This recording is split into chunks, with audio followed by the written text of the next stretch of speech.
الحمد لله رب العالمين والصلاة والسلام على المبعوث رحمة للعالمين نبينا وحبيبنا محمد وعلى آله وصحبه ومن تبعهم بإحسان إلى يوم التناد bandiraɓe julɓe moƴƴuɓe horɓe yiɗɓe almustafa sallallahu alayhi wa sallam on calminama on juurama on ƴamanama hayso ko ñalawma korko ko almudum usman jammalik ba wona ka wona diallo wona kan en garte darsu men yewtere korka ko adi fof mbeɗa wasiyan e hoorem e hulde jomiraɗo subhanahu wa taala dokkuɗen korka o rokken leylatul qadr oɗoken ɗiɗo nafilaji oɗo qur'ana ɓurɗo bandiraɓe sehilaɓe an yaay boyi an korɗo an nenam ma ñes ma fii ma chéri ceerno Ousmane chéri e korka wallahi il faut en sella wallahi en sella aɗa wawi ɓuccade joom suudu après jaaha jama en seeɗa bonnata korka wallahi bonnata korka ko hadis celluɗo e ceerno Ousmane joppi yewtere ma en juli al mustafa sallallahu alayhi wa sallam biiɗo ndeysan kanko wi mbiye sallallahu alayhi wa sallam o wi korɗo ene welto laabi ɗiɗi allah welti ɗum laabi ɗiɗi ɗo humtotoɗo ndeysan caggal ndew ɗomɗi o heyɗi sabi allah wi dhahaba aldama'u wabtalat al uruqu wa thabata al ajri inchallah omo welto ɗon e holnde weltoro nde rutte jomiraɗo la ilaha illallah muhammadu rasulullah rutte joom makko ndeysan o welto hoto yejjita damal nani aljanna welinanore yanoɓe gartani ko joom korke natirta ɗon ɗum noon ko ayyama madudat ko ñalomaji seeɗa baɗɗe capantato sen guuri walla no gasa jeenayyi korke gasa yo allah hokku en jaɓanede bandiraɓe sehilaɓe ceerno Ousmane holmo duwaw mum jaabate giɗo mon mo jiɗɗon o almustafa sallallahu alayhi wa sallam hadith abi hurayrata radiallahu anhu nelaɗo sallallahu alayhi wa sallam wi tato duwaw mumen ruttetake bandiraɓe sehilaɓe paaɗen ko roqissa annabi moussa kalimurrahman kalduɗo e allah ko toon paalen ɗum ɗo ko introduction woni ɗo bandiraɓe sehilaɓe tato duwaw mumen ene jaabe eliman pocciɗo ɗum noon Samba Diallo aɗa jogui tato walla ko nayo poɗɗa ko wonde pocciɗo hade balet ma ɓurodirde nawaga kilo tamoroje te on ne jogui joyo ɓiɓɓe joyo on guelga 4e o disquette o omo jogui kanko ala ɓiɓɓe to walla mo jogui gotel nawanama kiloji 5 tamoroje ɗum wona potal walla jeegom ɓe potani forde sa waali ɗo ɗiɗi mbala to nayyi sa waali joyyi ɗiɗi tati mbala ga kono kay tamoroje ɗe e ration o jogui ɓiɓɓe 10 ono jogui joyo ono jogui tato guelɗo disquete soit dañde taw hoto fonduɓe tamoroje hoto fonduɓe ration ɗum wona sariya Samba Diallo hul allah c'est pas possible ñande fof ene haale imam pocciɗo duwa mum ene jaabe on ɗon korka ndeysan korɗo o ɗo taƴata ɗo kanko duwa makko ko jaaba ha tengte ɗo horata ɗo taƴata ɗo duwa makko ne jaabe ndeysan ceerno Ousmane holtata ɓo on ɗon toñaɗo hayso ko kefere so ñaguima allah toñaɗo an mbaala lelade aɗa ɗaari aɗa wonde farmata ma leeso ma ne ɗaari mbajju ma ne ɗaari climatiseur ma ne ɗaari reedu ma ne heewi ndes aɗa hirti aɗa tallo aɗa hara oɗo mo toñƴawo omon suuti juuɗe makko ya allah mbaala huɗede mbaala ƴettede wala hawla wala ko omon duwa malaikaji nan mbiya amin bone keptama mbiya ɗum ko c'est pas possible so holko kewi holko mbaɗmi accinani ko mbaɗɗa ko wonmo toñƴa wonmo bonnuɗa inde mum wonmo ñamɗa jawdi mum wonmo pusɗa galle mum wonmo taƴƴa inɗam mumen wala huddema wala hawla wala quwata illa billahi hadith rawahu Tirmidhi albani wine selli ndeysan ɗum noon welto inchallah ka neɗɗo alijanna ceerno Ousmane holi gañiɗo noon faman zuhziha anin nari wa udkhila aljannata faqad faz wama alhayatu dunya illa mata'ul ghurur la ilaha illallah on goɗɗinaɗo jeygol on nanna aljanna on won ƴettuɗo raayi on woni gañiɗo bandiraɓe sehilaɓe ceerno Ousmane yimɓe aljanna holko mbi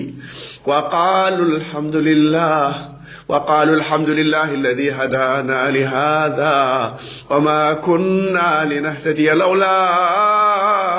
أن هدانا الله لقد جاءت رسل ربنا بالحق لا إله إلا الله محمد رسول الله بيبي الحمد لله قال بيرك على ركنم سواء على إن بيورا ندك المصطفى كو أديكو غونغ أنا باب غديكو غونغ إن غونغ إني إن ملا مو غونغ نان فيتكو بورام ولا حول ولا قوة إلا بالله بينا الحمد لله so ñaawore ñaawoma tarnge wi alhamdulillah yimɓe fof mbi alhamdulillah wa qudiya baynahum bilhaq wa qudiya baynahum bilhaqi wa qila alhamdulillahi rabbil alamin garen mbiyen alhamdulillah alhamdulillah bil islam walhamdulillah bil iman allahumma laka alhamdu bil islam wa laka alhamdu bil iman wa laka alhamdu bil quran wa laka alhamdu bil mali wal walad wal muafa la ilaha illa allah muhammadur rasulullah ko adi fo keden jettir Allah ko islam iman qur'an jawdi bibbe yidde al mustafa sallallahu alaihi wasallam usman hol kodo men hande kodo men ko kalimur rahman kalima ila musa kalimur rahman woni kodo men hande kanko ndusraten ko orka musa halde Allah an sa wiyama so ceerno ma so ƴettima an goto o ñumani mamo hunde beltoɗa sa yi koyɗen aɗa yi aboubacry beltoɗa sa yi koɗel a yi ali beltoɗa sa yi koɗel a yi koyɗol a yi moustapha beltoɗa sa haalde Allah noon ƴe Allah ne haalde men ñande foof o neli nelaɗo ene are men en haalde men qur'an nan ɗon ne haalde ma ya ayyuha alladina amanu ya ayyuha nnas onon julɓe onon gonginɓe onon la ilaha illallah Allah ne haalde men ñande foof ɗum woni goppuɗen qur'an ɗum woni Allah wi wa qala rasul ya rabbi inna qawmi ittakhadhu hadha alquran mahjura ma gonɗina Allah gomɗa mo neli o gomɗina lettere o kutorɗa lettere o kadi kutorɗa saban lettere men constitution o the last revelation woni qur'an sen goppinum en morama kañum woni constitution men Musa haalde Allah yumo ya Musa inni ana Allahu rabbul alamin Allah haalde Musa o Musa min jooɓiran haaldata e ma la ilaha illallah muhammad rasul wa kallama Allah Musa taklima ɗum woni Musa yawi ɗum o ya rabbi arini anzur ilayk Allah mbeɗa yiɗi ƴewdema o innaka lan tarani walakin inzur ila aljabali fa in istaqarra makana fa sawfa tarani Allah wi Musa a wawa yiide mi ƴeew hayre nde tan so hayre nde ñiiɓiɗo woni ɗo tan ma yiyam nde Allah ƴelliri hayre wonti ndoodi Musa faɗɗi alayhi salam nde Musa ɗifti o wi subhanaka tubtu ilayka wa ana awwalul mu'minin la ilaha illallah muhammad rasulullah ɗum waɗi Allah wi ما كان لبشر أن يكلمه الله إلا وحيا أو من وراء حجاب نعم neɗɗo annabi ko caggal hijab tan Allah haaldata e mum eɗen jii bandiraɓe men ene kaala kole mbiya Allah nan ɗo ene jalkira Allah ene cekloro Allah mbi yi Allah corona ari jeeyi kalde Allah corona iwa galleji men ɗe tulmi boyli men ngala ndiyam rewɓe men ɗe saka sukaɓe men gadmani en ngala gawri en ngala hay tan colli ñaami gese men mbiɗaɗi yi Allah enen kam enen yahro eɗen mala wallahi yahro eɗen mala par ce que haaloɓe Allah haaluji mbaɗi hay goto mettinta hay goto haalta hasbi Allah wa ni'mal wakil hasbi Allah ni'mal wakil fir'auna alayhi la'natullah fir'auna yi koydol jeygol ummi baytul maqdis ari naati misra galleji le cocktaila fo ñaami ɗumen ha heddi galleji bani israil o namdi ngol ɗo koydol firti ɓe mbimo goyɗo koydol fitti laamu ma koko jogel solde ngol sono laamu bongu Allah e makko sallodilde o wi ko Allah kanko firan o en rabbukum ala kono noon on bewɗo on ɗo candoliɗɗo inna rabbaka la bil mirsad nelaɗo wi inna allaha la yumli zalimi hatta idha akhadha lam yuflit wa kadhalika akhdhu rabbika idha akhadha alqura wa ya zaliman inna akhdha alimun shadid Allah noon heñaaki jom gureyen so ɓe mbewi ɓe murti Allah muñanaɓe ñana o nangi ɓe ɓoccitta ko bandiraɓe sehlam ɓeɗo gullama e mumen ɓeɗo jooli ɓeɗo leydi moɗi ɗumen bandiraɓe sehlam aha kelisman qissa o annabi Musa kalimur rahman bandiraɓe sehlam umbiɗen koto khalilur rahman Ibrahim khalilur rahman paaɗen to kalimur rahman Musa alayhi salam أعوذ بالله من الشيطان الرجيم بسم الله الرحمن الرحيم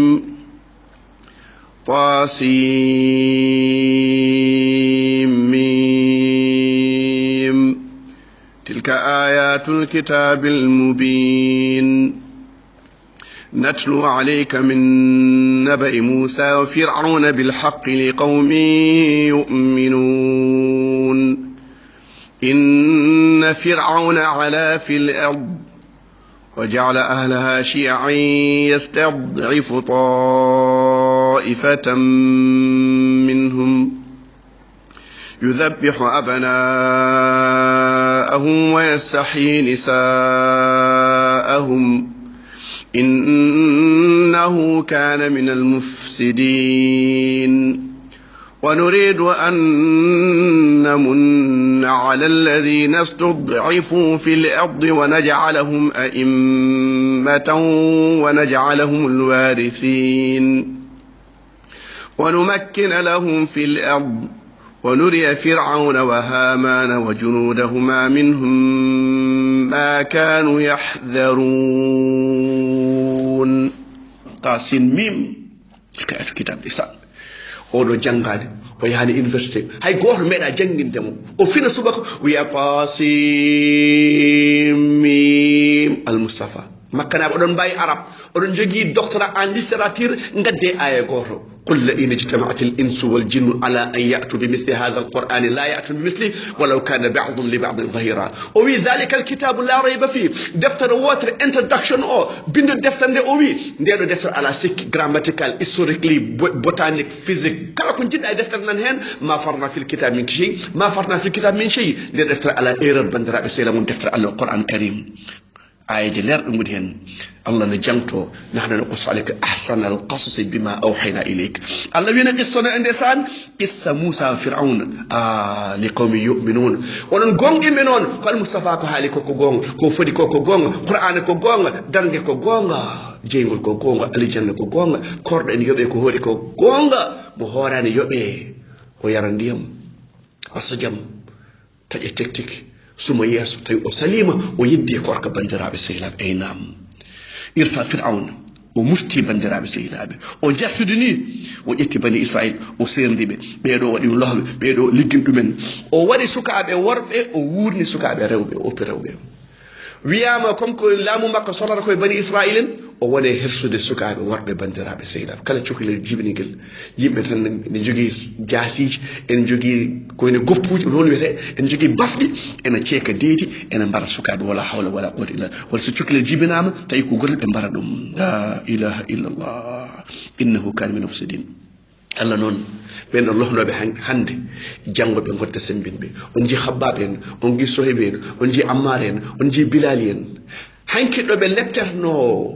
e nangue Makka Bilal hayra fawum wiya ahad ñande wolde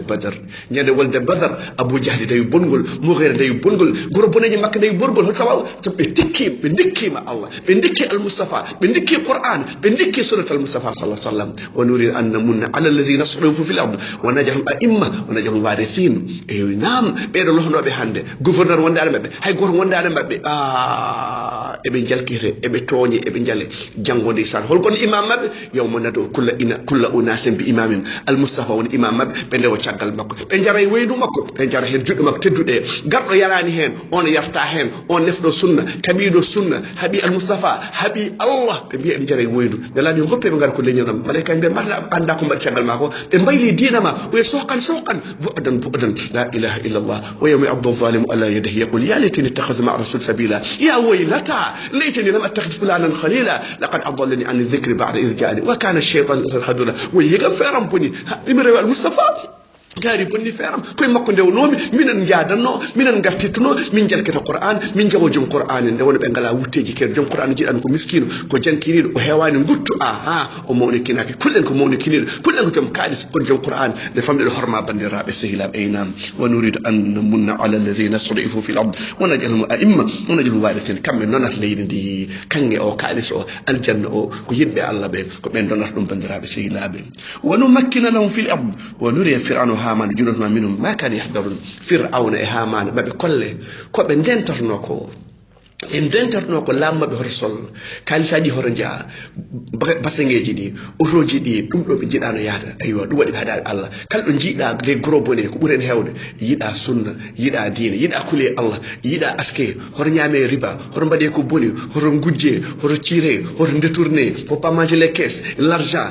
larus mi anda holɗum urus o jomum yiɗa ɗum yiɗi ko arda so wujje kalis ceerno duwono ɗum ceerno comme gujjuɗo kalis comme ñamɗo kalis touré juuɗam mbale so tribunal ngal ari mbale mbiɗa wasa nangguede ƴettugal ɗo coccorgal hirsu gertogal mbale kalis on daɗa mbale aɗa daɗa kalis ma ko bonɗo sa hajji jaɓatake sa aski jaɓatake sa sakkimi jaɓatake sa hajji awi labbayka allahumma malayka mbiyat wala labbayka wala saadek avion hajji oto hajji mbabba hajji pujjo hacci ana hajjani bandiraɓe sehilaɓe